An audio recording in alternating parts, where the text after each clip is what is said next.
Border guard Bangladesh উত্তর পূর্ব region সদর দপ্তর সরাইলের পক্ষ থেকে আপনাদের সাথে এই প্রেস ব্রিফিং এর আয়োজন করা হয়েছে। এই রিজিয়নে 4টি সেক্টরের অধীনে 13টি ইউনিটে সর্বমোট 211টি বিওপির মাধ্যমে চোরাচালান প্রতিরোধ সহ দেশের সার্বভৌমত্ব রক্ষায় আমরা নিরলসভাবে কাজ করে যাচ্ছি। গত 1 জানুয়ারি 2026 থেকে 25 এপ্রিল 2026 পর্যন্ত নিয়মিত টহল পরিচালনার পাশাপাশি বিশেষ অভিযান পরিচালনার মাধ্যমে মোট 258,96,96,227 কোটি টাকা মূল্যের উল্লেখযোগ্য পরিমাণ মাদক এবং অন্যান্য মালামাল আটক করতে সক্ষম হয়েছে।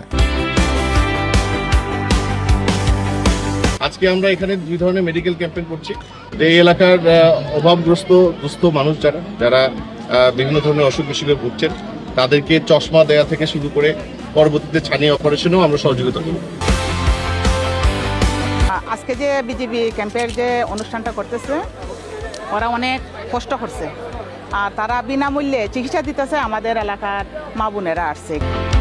আর মাদকের থাবায় আজকে যুব শক্তি কোন দিকে যাচ্ছে, কারণ মাদকের ব্যাপারে বর্তমান সরকারের অবস্থানও কিন্তু জিরো টলারেন্স।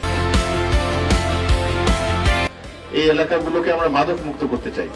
বিশেষ করে আমাদের যুব সমাজ, ইয়াং জেনারেশন যারা, তারা অনেক সময় না বুঝেই এই মাদকের সাথে সম্পৃক্ত হয়ে যায়।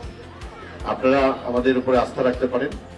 আমরা আমাদের শেষ রক্তবিন্দু দিয়ে হলেও আমাদের সীমান্ত সুরক্ষিত রাখবো এবং চোরাচালান মাদকের ভয়াল থাবা থেকে আমরা আমাদের দেশকে তথা আপনাদেরকে সুরক্ষা দেওয়ার জন্য সর্বাত্মক চেষ্টা করব।